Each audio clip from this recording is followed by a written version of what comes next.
आधी रात का गहरा सन्नाटा था। दूर कहीं थोड़ी थोड़ी देर में कुत्तों के भौंकने की आवाजें उस सन्नाटे को चीर रही थी। ऐसे में भी सभी लोग नींद के आगोश में बेसुध हो रहे थे।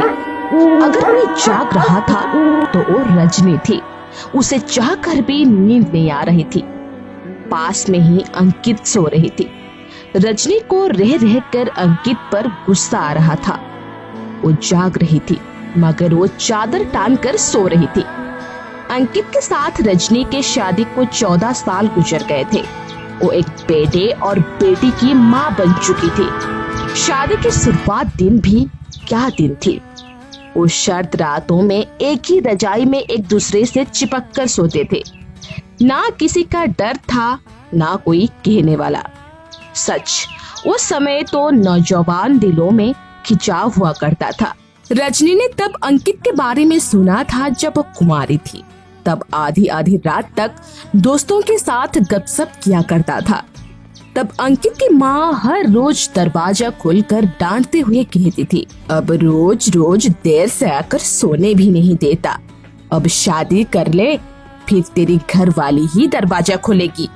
अंकित जवाब देने की बजाय हंसकर माँ को चिढ़ाया करता था।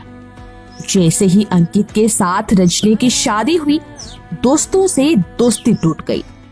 जैसे ही रात होती अंकित चले जाते उसके पास और उसके शरीर के गुलाम बन जाते। हवर की तरह उस पर टूट पड़ते। उन दिनों वो भी तो फूल सी थी।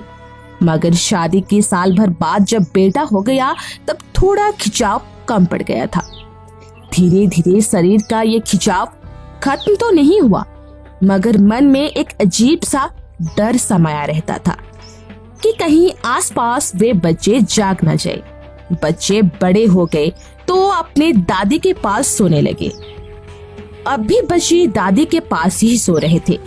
फिर भी अंकित का रजनी के प्रति वो खिंचाव नहीं रहा जो पहले हुआ करता था।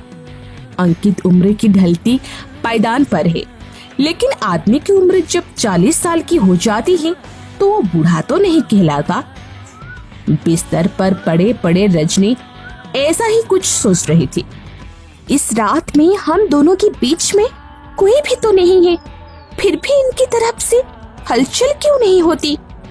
मैं बिस्तर पर लेटी लेटी छटपटा रही हूँ, मगर ये जनाब मेरी इच्छा को समझ नहीं पा रहे।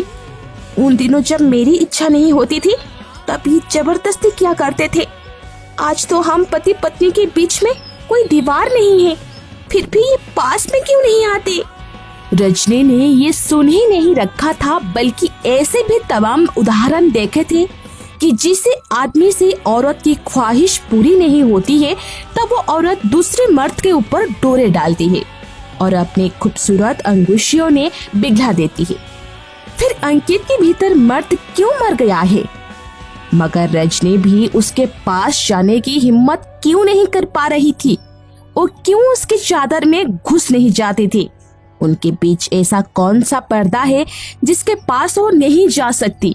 तब रजनी कुछ ठाना और वो अंकित के चादर में जबरदस्ती घुस गई।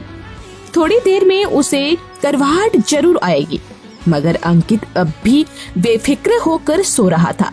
वो इतने गहरी नींद में था कि उसको कोई चिंता नहीं थी। रजनी ने धीरे से अंकित को हिलाया।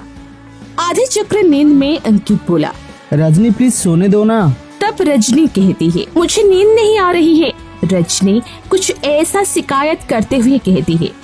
तब अंकित कहता है कि मुझे तो सोने दो, तुम सोने की कोशिश करो, नींद आ जाएगी तुम्हें। अंकित नींद में ही बड़बड़ाते हुए बोला और करवट बदलकर फिर सो गया। रजनी ने उसको जगाने की कोशिश की, मगर वो नहीं जागा। फिर रजनी गुस्सा में अपनी चादर पे आकर लेट गई, मगर नींद उसकी आंखों से कोसों दूर जा चुकी थी। सुबह जब सूरज ऊपर चढ़ चुका था तब रजनी सोकर नहीं उठी थी।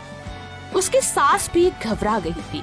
सबसे ज्यादा घबराया था अंकित। माँ अंकित के पास आकर बोली, देख अंकित, बहू अभी तक सोकर नहीं उठी, कहीं उसकी तबीयत तो खराब नहीं हो गई है। अंकित बेडरूम की तरफ गया, देखा कि रजनी बेसुध सो रही थी। और चिल्लाते हुए बोला। रजनी उठो। तब रजनी कहती है कि सोने दो ना, क्यों परेशान करते हो। रजनी कुछ नींद में ही बड़बड़ाई। अंकित को गुस्सा आ गया और वो पानी का एक गिलास भरकर उसके मुंह पर डाल दिया। रजनी घबराते हुए उठी और कहा, सोने क्यों नहीं दिया तुमने मुझे? रात भर नींद नहीं आई, सुबह होते ही नींद आई और आपने उठा दिया। देखो कितनी सुबह हो गई है। तब आंखें मसल कर उठते हुए रजनी बोली, खुद तो ऐसे सोते हो कि रात को उठाए तब भी नहीं उठे और मुझे उठा दिया। इतना कहकर वो बाथरूम में घुस गई। ये एक रात की बात नहीं थी, तकरीबन हर रात की यही बात थी। रजनी मन ही मन सोचती थी, मगर अंकित में पहले जैसे खिंचाव नहीं रहा, या उसे उसका मन भर गया था। ऐसा सुना भी है कि जिस मर्द का एक औरत से मन भर जाता है, फिर उसका खिंचाव दूसरी तरफ हो जाता है। कहीं अंकित भी? नहीं, मेरे अंकित उनके राहुल के जैसे नहीं है। सुना है कि मोहल्ले के भी सूरज सक्सेना के पति मालती का चक्कर उनके ही पड़ोसी राहुल के साथ चल रहा है। ये बात पूरे मोहल्ले में फैल चुकी थी। सूरज सक्सेना को पता भी थी, मगर वो चुप रहा करते थे। रात का सन्नाटा पसर चुका था। अंकित और रजनी बिस्तर में थे।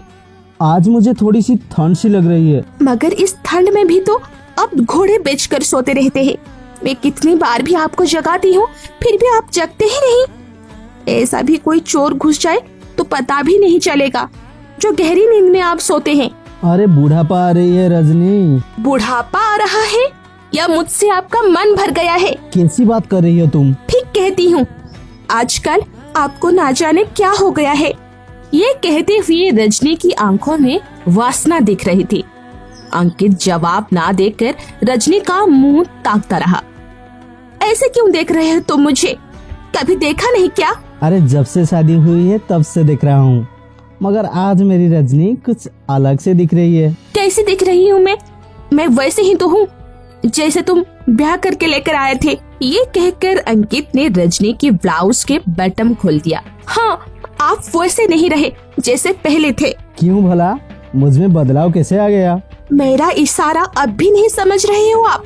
कहीं ऐसा ना हो जाए कि मैं भी सूरज सक्सेना की पत्नी मालती बन जाऊं। अरे रजनी, सूरज सक्सेना तो ढीले हैं, मगर मैं नहीं। ये कहकर अंकित ने रजनी को अपनी बाहों में भरकर उसकी कई चुंबन लिया और सालों से सोई अंकित की आग फिर जल उठी थी। रजनी ने भी उस रात शायद अंकित की मर्दांगी पर जानबूझकर सवाल उठाई थी, ताकि अंकित के अंदर का मर्द जाग जाए।